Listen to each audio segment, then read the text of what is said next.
परिचय। नमस्कार दोस्तों, यहां दिए गए चित्रों को देखिए।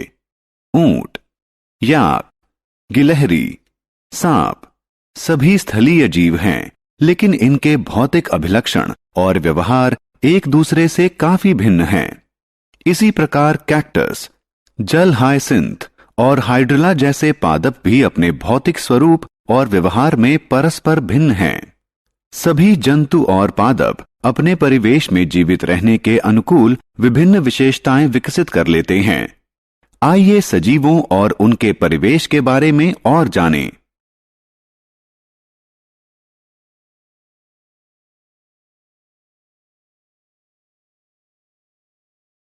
उद्देश्य। इस पाठ के अंत में आप निम्न करने में सक्षम हो जाएंगे: सजीवों के अभिलक्षण पहचानने में, जंतुओं और पादपों के चरित्रगत अभिलक्षणों का वर्णन करने में।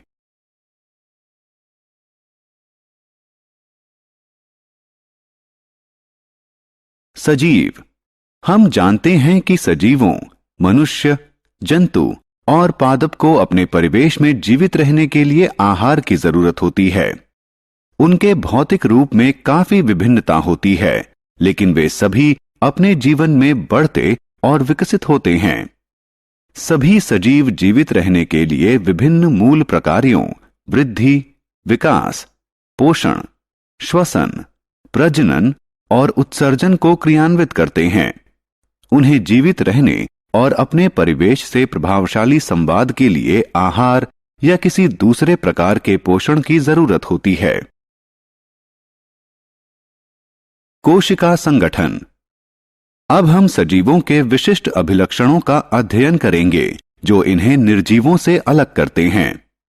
सभी सजीव, पादप या जंतु कोशिकाओं से बने होते हैं। वे उनके शरीर में उपस्थित कोशिकाओं के आधार पर एक कोशिकीय या बहुकोशिकीय हो सकते हैं।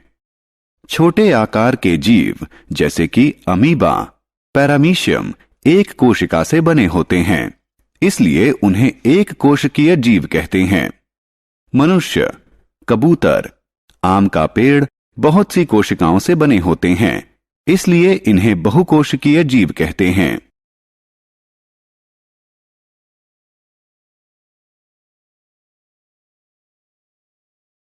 पोषण और गति। सजीवों की एक अन्य विशेषता है पोषण। सभी सजीवों को वृद्धि और जीवित रहने के लिए पोषण की आवश्यकता होती है। पादप सूर्य के प्रकाश की उपस्थिति में अपना आहार प्रकाश संश्लेषण की प्रक्रिया द्वारा निर्मित कर लेते हैं, जबकि जंतु अपने आहार के लिए पादपों पर निर्भर होते हैं। सजीवों की एक अन्य विशेषता है गति। सभी सजीव अपनी इच्छा के अनुसार गति कर सकते हैं। लोगों का चलना, मेंढक का फुदकना और सांप का रेंगना गति की क्रियाएं हैं। इसी प्रकार पादप भी गति करते हैं, लेकिन वो अपना स्थान नहीं बदलते। कद्दू की लता अपने आधार की दिशा में गति करती है।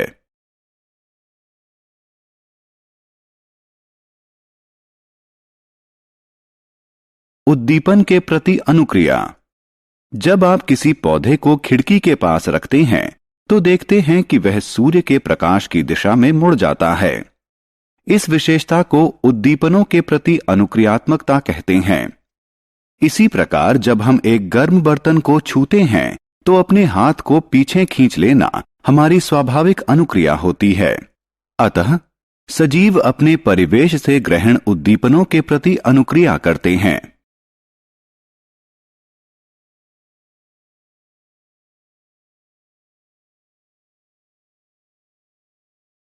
श्वसन। श्वसन सजीवों की एक आवश्यक विशेषता है। श्वसन की प्रक्रिया के लिए उन्हें ऑक्सीजन की आवश्यकता होती है। जीव ऑक्सीजन को सांस के रूप में अंदर लेते हैं और कार्बन डाइऑक्साइड को सांस के रूप में बाहर छोड़ते हैं। शरीर में जाने वाली ऑक्सीजन ऊर्जा उत्पन्न करने के लिए आहार को ऑक्सीकृत करती है। फिर इस ऊर्जा का प्रयोग शरीर द्वारा जीवन की विभिन्न गतिविधियों को संपन्न करने में किया जाता है।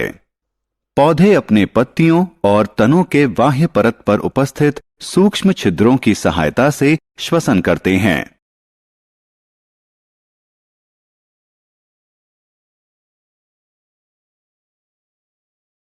प्रजनन। प्रजनन सजीवों की एक महत्वपूर्ण विशेषता है। सभी सजीवों में प्रजनन द्वारा अपने समान संतान उत्पन्न करने की क्षमता होती है। जंतु जैसे कबूतर, सांप और मेंढक अंडे देते हैं, जबकि कुछ जंतु जैसे शेर, कुत्ता और मनुष्य अपने समान शिशु को जन्म देते हैं। पौधे बीज या पौधे के किसी अन्य अंग के माध्यम से प्रजनन करते हैं।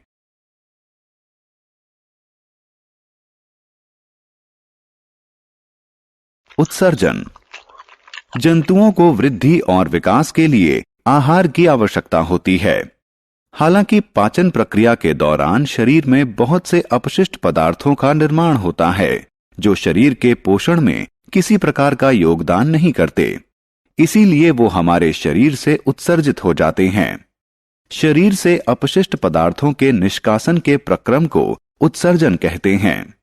पौधे अपशिष्ट पदार्थों को वाष्प, लासा और राल के रूप में उत्सर्जित करते हैं।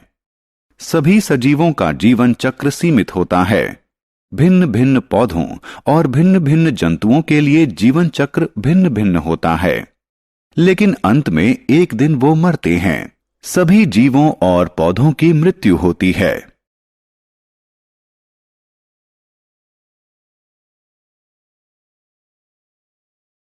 सारांश। आइए हमने जो कुछ सीखा है उसे संक्षेप में दोहराएं। सभी सजीव जंतुओं और पादपों का निर्माण कोशिका से होता है। सभी सजीवों को वृद्धि के लिए पोषण की आवश्यकता होती है। सभी सजीव अपनी इच्छा से गति करते हैं। सभी सजीव ऑक्सीजन को श्वास के रूप में अंदर लेते हैं और कार्बन डाइऑक्साइड को श्वास के रूप में बाहर छोड़ते हैं। सभी सजीवों का जीवन चक्र सीमित होता है।